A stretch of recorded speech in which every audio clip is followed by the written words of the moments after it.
Kalau dari awal saya lahir dengan sempurna. Ya. Jadi waktu itu kelas 2 SD, waktu berangkat sekolah. Jadi tiba-tiba udah ada di depan saya, dia ambil arah langsung nendang saya. Kalau hitungan panen itu 2 bulan sekali. Panennya 2 bulan sekali. Mulai dari proses sampai panen itu 2 bulan. Kadang dapat ya 3 juta sampai 2,5 juta lah. Dari modal 400.000. Iya, dari modal awal 400.000. Modal awal 400.000, kemudian sekarang sebulan sudah bisa dinikmati 3 juta sampai 4 juta. Masya Allah, luar biasa. Kalau daerah Serang itu sampai Pandeglang, kalau Cilegon sampai Merak. Sampai Bahkan Merak. lebih dari Merak. Pandeglang, Merak. Di luar Banten sudah ada? Kalau di luar Banten saya belum. Kalau peminat mah banyak Oh, dari luar peminat Banten. banyak. Cuma karena hasil panen belum bisa dikirim keluar. Iya, Masih iya, fokus iya. ke daerah sendiri. Kalau saya sih hanya sekedar menjalankan apa yang pernah orang tua katakan itu. Iya. Jadi sebaik-baiknya orang itu yang berguna bagi orang lain. Ini seperti prinsipnya Rasulullah juga ya. Khairun nas anfa'uhum linnas. Rencana sih kepingin nyetak yang burung lebih seri besar gitu. Kalau untuk sekarang saya baru bisa nyetak di seri lokal sama AF. Jadi rencana itu ada sih semacam bikin kandang, pakai logo Karang Taruna gitu. Menarik tuh, iya. Jangan merasa kita itu lemah ataupun terpuruk jadi di rumah aja gitu. Saya sebagai difabel mengajak teman-teman agar tetap aktif di bidang masyarakat maupun bidang lainnya. Saya aja yang difabel semangat, yang sempurna pun harus lebih semangat daripada saya. Lebih semangat.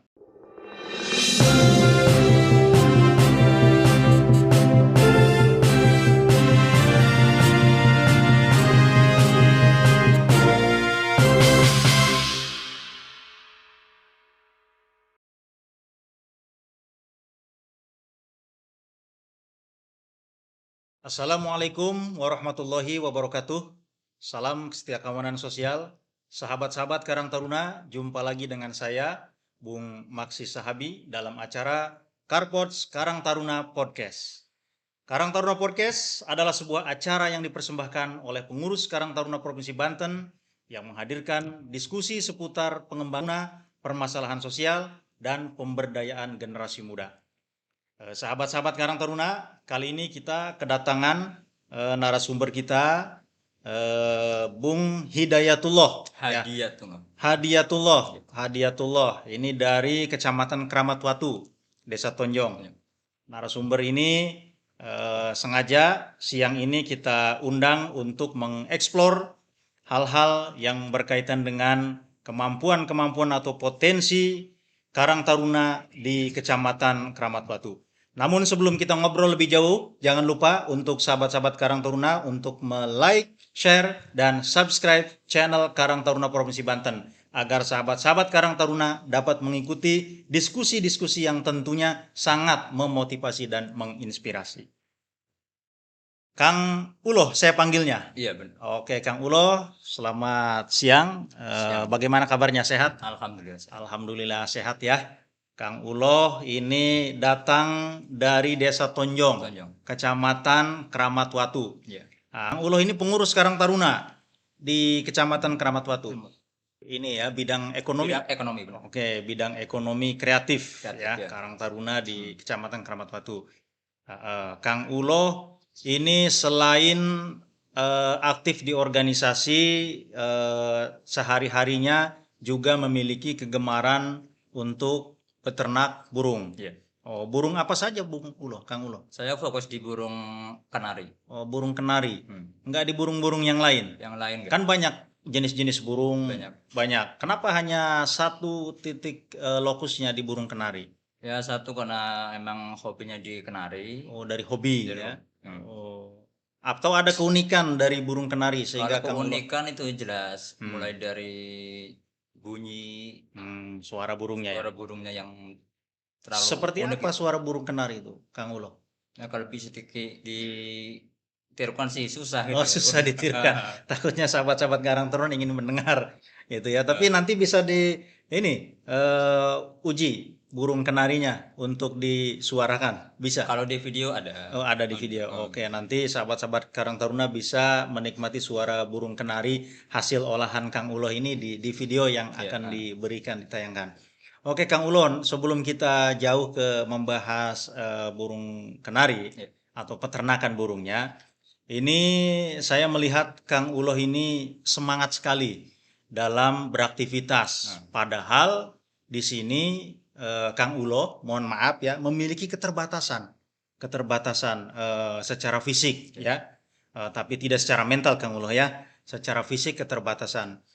Kang Ulo mungkin saat ini tidak bisa berjalan seperti pemuda-pemuda umumnya lainnya ya. Kang Ulo bisa sedikit diceritakan kenapa Kang Ulo sampai kedua kakinya tidak lagi bisa menunjang ataupun bisa berjalan seperti itu. Kalau dari awal saya lahir dengan sempurna. Ya. Jadi waktu itu kelas 2 SD, waktu itu waktu berangkat sekolah. Baik. Kalau diceritain mungkin nggak masuk akal gitu.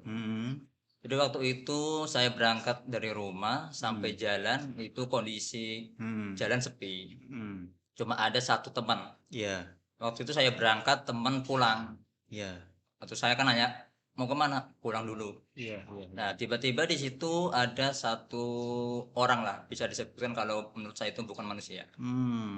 Jadi tiba-tiba udah ada di depan saya, dia ambil arah langsung nendang saya gitu. Oh, jadi Kang Ulo mengalami peristiwa ini sejak SD ya? SD Kelas berapa 2 kira-kira? SD. Kelas 2. Oh, berarti usia 8 tahun. 8 tahun ya.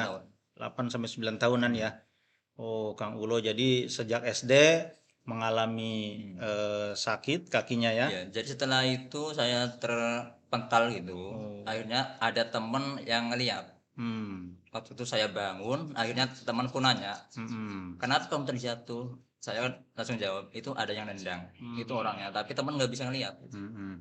Jadi mulai dari situ saya sakit 7 bulan.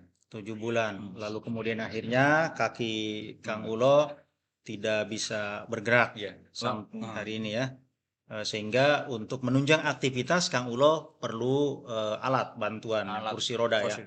Ya, sahabat-sahabat Karang Taruna perlu diketahui Kang Ulo ini ketika memasuki ruangan ini dalam kondisi digotong ya oleh kru. Jadi beliau bisa duduk di meja carport ini dengan kondisi kaki yang tidak bisa digerakkan sehingga Kang Ulo istilahnya mengalami ataupun sebagai difabel ya. Sebagai difabel. Tapi Kang Ulo yang menarik di sini dengan keterbatasan Kang Ulo secara fisik, tetapi Kang Ulo masih bisa beraktivitas di banyak kegiatan. Salah satunya Karang Taruna di organisasi ya, dan yang ini yang paling menonjol adalah Kang Ulo bisa melakukan budidaya ternak burung. Nah, ini selain tadi diceritakan dari awal dari kegemaran, dari hobi, ternyata Kang Ulo ini sekarang sudah merambah menjadikan hobinya ini sebagai bisnis, sebagai ladang usaha Kang Ulo ya. Nah, ini bagaimana ceritanya Kang Ulo bisa dari kemudian hobi, lalu kemudian bisa ada berpikir untuk mengembangkan sebagai satu usaha Kang Ulo di burung ini? Awal cuma sekedar hobi. Saya beli satu burung itu senilai 150. 150.000. Ya, itu umur 1 bulan. Terus kandang jadi 400 lah gitu. 400. Jadi itu modal awal berarti ya? Awal. Saya rawat selama 7 bulan itu. Begitu usia udah mapan, udah bunyi, akhirnya saya coba beli betina. Dan alhamdulillah proses perjodohan langsung hasil. Setelah itu saya kembangkan sampai sekarang. Oh, dari modal 400.000 ya satu burung. Lalu kemudian Kang Ulo mengembangbiakan. Sekarang sudah berapa banyak burung yang ada di Kang Ulo? Kalau yang sekarang yang ada di rumah itu nyampe 25 ekor. 25 ekor. Iya. Oh iya, semuanya dalam kondisi sehat burungnya. Alhamdulillah sehat semua. Iya, dan itu biasanya aktivitas bisnisnya apa itu Kang Ulo? Apakah jual beli atau misalnya disewakan atau apa? Hanya untuk lomba bisa? Fokus ke jual. Jual ya. Hanya jual ya. Ada juga satu yang buat Di perombakan ada juga. Jadi sengaja burung yang dari Kang Uloh ini disewa atau apa? Kalau untuk perlombaan? Bukan sih, langsung Bukan. bawa nama BBC juga di Oh, perlombaan. oh BBC apa itu BBC itu? Banten Breeding Canary. Oh, Banten Breeding Canary. Iya. Ini seperti layaknya sebuah komunitas atau Betul. komunitas? Komunitas. Oh, jadi hanya pencinta-pencinta burung kenari saja Iya, ya? khusus di Canary. Oh iya, iya. Kang Uloh, Anda atau Kang Uloh ini sudah berbisnis 6 tahun, Iya. ya 6 tahun di bidang peternakan burung ini. Sudah dirasakan manfaatnya, hasilnya? Kalau manfaat hasil alhamdulillah. Salah satunya bisa ngebantu ekonomi keluarga. Ya, membantu perekonomian keluarga. Berapa income-nya itu dalam 1 bulan? Atau Kalau hitungan panen itu 2 bulan sekali. panennya 2 bulan sekali. Mulai dari proses sampai panen itu 2 bulan. Hmm, sampai ini. Kalau dirupiahkan berapa Dirupiahkan yang didapat? kadang dapat ya 3 juta sampai 2,5 juta lah. Gitu. Dari modal 400.000. Iya, dari modal awal 400 Modal awal 400.000, kemudian sekarang sebulan sudah bisa dinikmati 3 juta sampai 4 juta. Alhamdulillah. Masya Allah, luar biasa untuk Kang Uloh ini ya. Seorang pegiat sosial, aktif di Karang Taruna dengan keterbatasan fisik, namun jerih payah dan semangatnya untuk berwirausaha, ternyata ini harus menjadi inspirasi buat sahabat-sahabat muda Karang Taruna yang di luar sana. Kang Uloh, ngomong-ngomong Kang Uloh usia udah berapa tahun nih usianya? Udah 31 lah. 31 tahun. Ah, Tapi Kang Uloh udah berkeluarga? belum. Oh, belum. Kenapa Kang Uloh belum berkeluarga? Ya, Apakah hanya masih fokus di ngurusin burung aja? Ya mungkin belum ada yang cocok. Ya. Ah, iya iya. Masih dalam carian. Masih dalam pencarian. Hmm. Oke, Kang Uloh, iya, iya.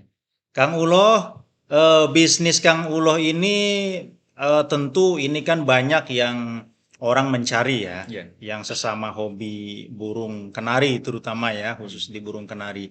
Nah, itu sudah merambah ke daerah mana saja, Kang Uloh ini, ininya bisnis burungnya? Kalau daerah Serang itu sampai Pandeglang, kalau Hmm. Cilegon sampai Merak. Sampai Bahkan Merak. lebih dari Merak. Oh, Lebih Pandeglang, jauh. Merak. Di luar Banten sudah ada? Kalau di luar Banten saya belum. Belum. Oh, barangkali ada yang menghubungi Kang Uloh gitu. Kalau peminat mah banyak Oh, dari luar. peminat banyak. Cuma karena hasil panen belum bisa dikirim keluar. Iya, Masih iya, fokus iya. ke daerah sendiri. Masih fokus di wilayah Wilayah. seputar Banten ya. Iya, benar. Nama tempat usahanya apa, Kang Uloh? Itu namanya tetap pakai nama sendiri. Heeh. Pungloh 011. Uloh 0011. Pungloh 011. Uloh 011. Iya. Oh, menamai untuk usaha peternakan burung kenarinya. Iya. Ada nilai filosofinya nggak penamaan itu? Bisa diceritakan ke Kalau sahabat-sahabat? filosofi kayaknya nggak ada. Nggak ada. Hanya kebetulan aja. Kebetulan aja. Pakai Atau dari mimpi? dari tanggal lahir disebut. Oh, dari tanggal lahir. Nama dan tanggal lahir. Oh, nama dan tanggal lahir. Uloh, tanggal lahirnya bulan Januari. Bulan Januari. Ah, ini ketahuan nih, Sobat Karang Taruna ya. Kang Uloh yang dalam kondisi keterbatasan ini juga ternyata berpikir tentang masa depan, tentang kewirausahaan, tentang kemandirian. Nah, Kang Uloh, ada nggak inspirasi Kang Uloh dari perjalanan hidup Kang Uloh yang menyebabkan Kang Uloh ini tidak patah semangat, yang menyebabkan Kang Uloh ini semangat untuk berbisnis dan berwirausaha? Ya itu sih kalau saya sih hanya sekedar menjalankan apa yang pernah orang tua katakan itu. Iya, Jadi sebaik-baiknya orang itu yang berguna bagi orang lain. iya. Hmm. Baik. Prinsip hidup Kang Prinsip Uloh itu. ya. Iya. Sebaik-baiknya orang adalah orang yang berguna untuk orang lain. Ini seperti prinsipnya Rasulullah juga ya. Khairun nas anfa'uhum linnas. Luar biasa Kang Uloh ini ya. Terus kedepannya Kang Uloh punya rencana mengembangkan bisnis ini untuk bisa lebih besar lagi atau mau merambah ke luar Banten? Karena saat ini kan masih fokus di wilayah Banten ya. Ada nggak? Ya kalau itu sih pasti ada. Pasti ada. Apa rencana-rencana kedepannya? Rencana sih kepingin nyetak yang burung lebih seri besar gitu. Kalau untuk sekarang saya baru bisa nyetak di seri lokal sama AF. Seri lokal. Lokal. Seperti apa burung seri lokal? Kalau lokal itu hasil produksi langsung dari Indonesia gitu. Oh, produk lokal Burung lokal. burungnya. Kalau yang tadi dicita-citakan Kang Ulo, AF Kalau AF juga sama. sama. Cuma untuk saat ini saya ingin ngembangin yang lebih tinggi gitu serinya. Oh, jadi ada seri yang lebih tinggi. Ada. Nah, itu target dan cita-cita Kang Ulo Ya. untuk mengembangkan bisnis ternak burung kenari ini supaya lebih besar. Ya. Ya, tentunya juga akan merambah ke wilayah lain ya selain Ya, benar. Banten ya, wilayah Nusantara. Dan ini yang akan bisa mengembangkan Kang Ulo menjadi seorang peternak ataupun pebisnis burung kenari dari Banten untuk punya usaha yang lebih besar lagi. Kang Ulo ya. Ya. Nah, kemudian Kang Ulo memiliki cita-cita untuk mengembangkan bisnisnya. Nah, sekarang korelasinya dengan Karang Taruna nih Kang Ulo. Ya. Nah, Kang Ulo itu sebetulnya berbisnis ternak burung kenari dulu atau berkarang taruna dulu? Beternak dulu. Berternak dulu, Ya. baru berkarang taruna.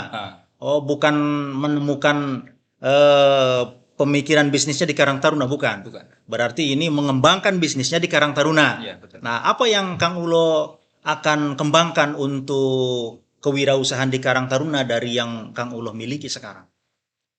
Ya, tetap satu ke burung. Jadi rencana itu ada sih semacam bikin kandang, pakai logo Karang Taruna gitu. Ah, menarik tuh, iya.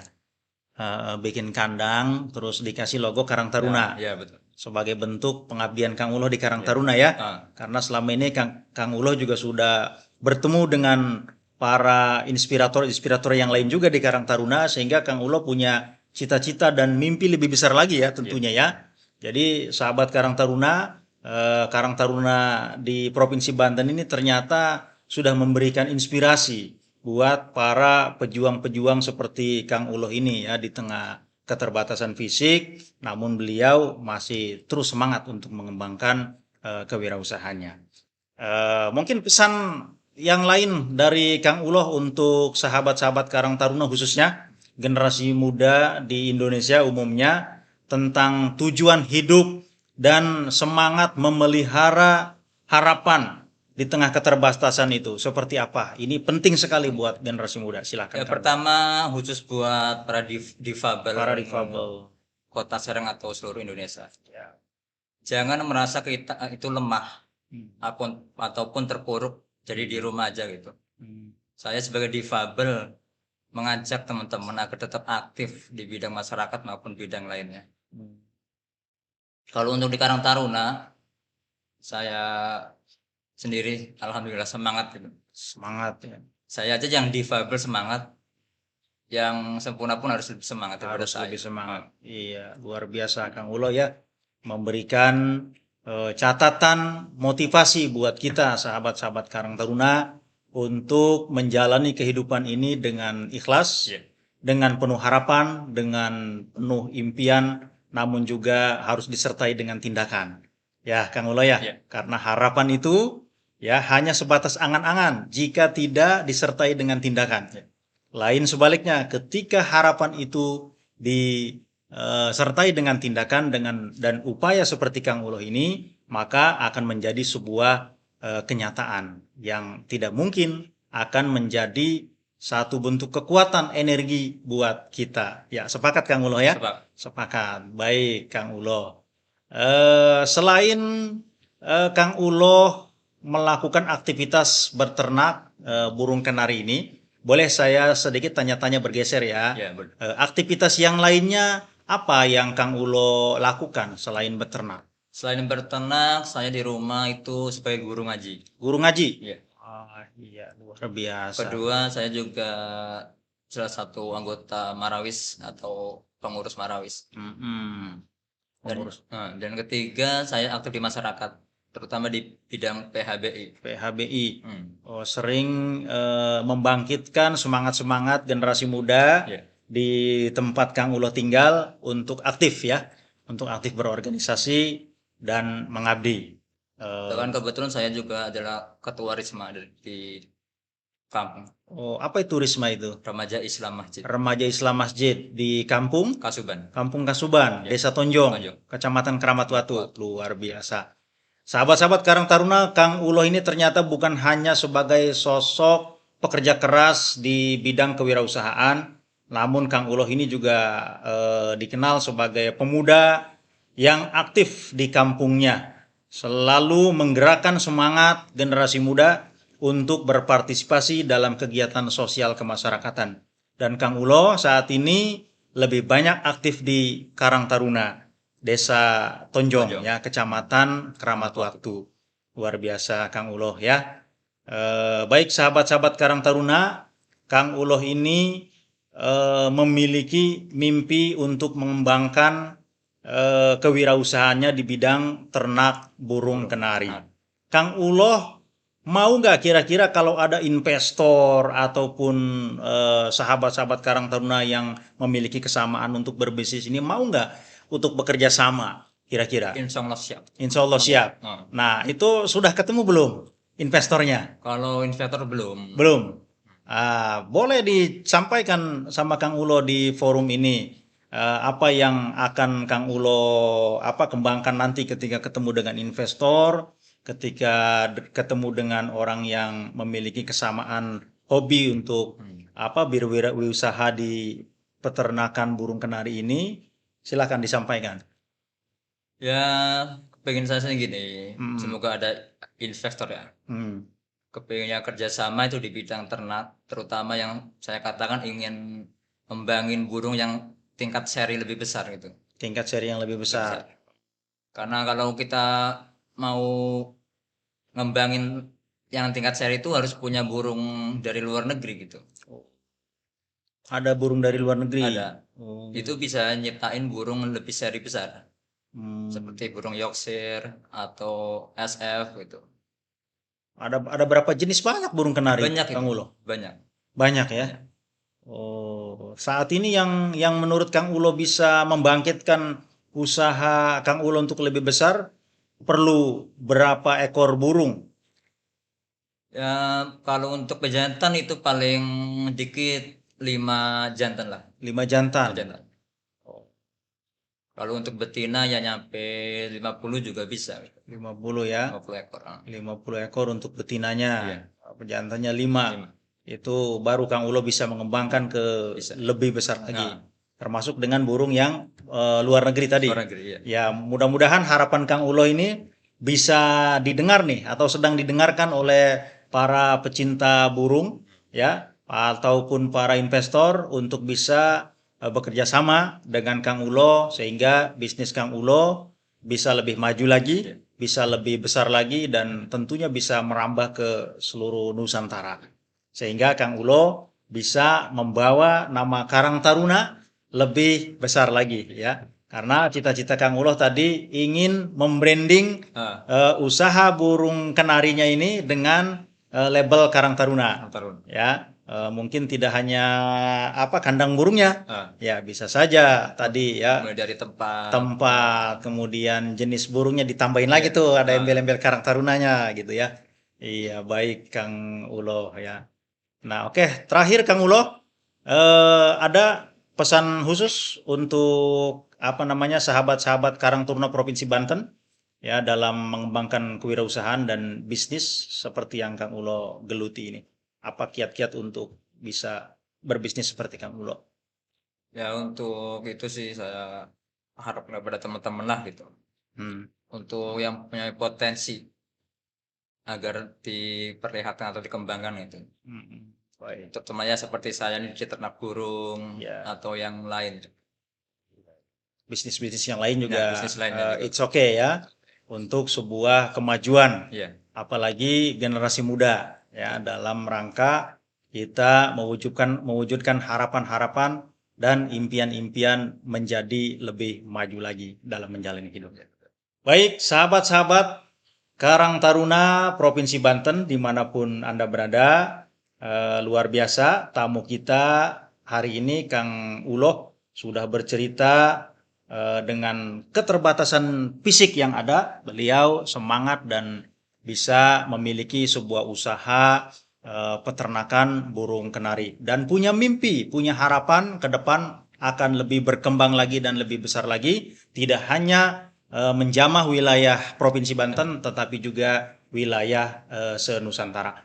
Demikianlah sahabat-sahabat Karang Taruna bincang-bincang kita kali ini dengan narasumber kita Kang Uloh, kami menyebutnya. Semoga apa yang telah dilakukan oleh Kang Uloh ini dapat memotivasi dan menginspirasi kita semua. Sebelum kita akhiri, jangan lupa untuk like, share, dan subscribe channel Karang Taruna Provinsi Banten agar sahabat-sahabat dapat terus mengikuti diskusi yang tentunya sangat bermanfaat. Akhir kata, saya Bung Maksi Sahabi undur diri. Mohon maaf atas segala kekurangan. Wassalamualaikum warahmatullahi wabarakatuh. Salam Aditya Karya Mahat Fayoda.